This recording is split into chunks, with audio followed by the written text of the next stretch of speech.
Hi, my name is Michael Guzwell. This is Toast, and this is part three of my creativity and innovation video. This is part three of my Creativity and Innovation Creative Project series.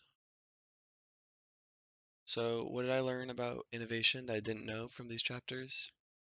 The one video that I found really interesting about this was from Systems Innovation, talking about the acronym VUCA, VUCA standing for volatility, uncertainty, complexity, and ambiguity. Um, just discusses all four of these aspects, volatility being relating to innovation, just this day and age, how things are ever expanding, getting more complex.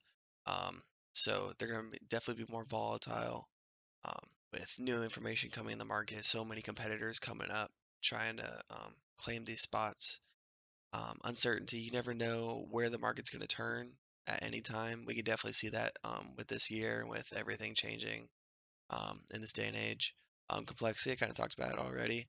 Just how thorough everything is in the business sense, how you have to collaborate with other companies, figure out these ideas because everything's so complex. You need so many different minds on something. And then ambiguity, just the idea that um, things are very confusing, difficult to understand at times. So, how is innovation different from invention? Um, Innovation versus invention. Inventions don't always succeed per se. A lot of inventions don't really go anywhere.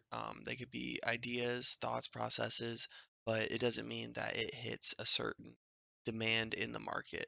Innovation is when um, those inventions really get commercialized. You really take that invention and bring it to the demand of a certain target market. It really brings them to the marketplace. Um, this can happen in two different ways that I'll talk about later on.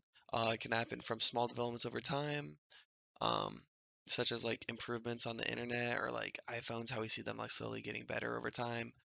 Or it can also happen in big jumps, big disruptive innovations. And then thirdly, yeah, the different types of innovation. So why is innovation important to society, companies, and organizations? So one is threat of competition. Um, really shows how this is important to society and companies. Um, every company wants to make sure they have the competitive edge against all their competitors. They want to have the best products out there on the market so that people want to buy from them. And they're always looking for that competitor that might have something that they don't, um, trying to improve their items based on what's working for other people, and they always have that thought, always kind of fighting for first place. You can see this with going back to the iPhone idea, the Android and iPhone, how they kind of build ideas off of each other, and you see one company come out with an idea, and then the other will come out with one.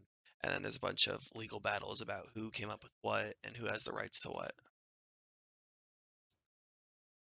Another good example of this is Netflix and Blockbuster. So, um, this is just an example of a company that didn't really see that innovation come out in the market with that online video service for movies. Blockbuster pretty much ran out of business because they weren't innovative enough, like Netflix, to realize that this is the change in market and this is where things are going. So, another point I wanted to talk about is the quality of life overall. So, for example, agriculture. Um, Innovation really leads to a better development. For this example, agriculture, um, having innovative ideas on how to create more agriculture per plot of land, make it cheaper. It lowers the cost of food, makes a more bountiful harvest. Um, so you can feed more people with less price. It's just better overall quality of life for everyone. Another example for this would be cars. So starting back in the 19 1920s, the Model T coming out, and it was had maximum of 40 miles per hour. It was getting 13 to 20 miles per gallon. Um, and this is a good example of that different type of innovation, that incremental innovation. So you come from Model T, and then throughout the years, we have different cars, different models, and it leads to things like the Tesla, an electric car. Um, gets much better mileage. It's definitely a lot faster than 40 miles per hour for sure.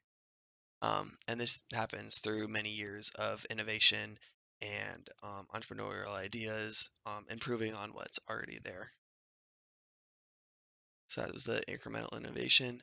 And then the other type of innovation that's important to society, companies, and organizations is disruptive innovation, which, for example, is from the landline phones where it was stuck on a wall or in the house and you couldn't move it. It wasn't very mobile.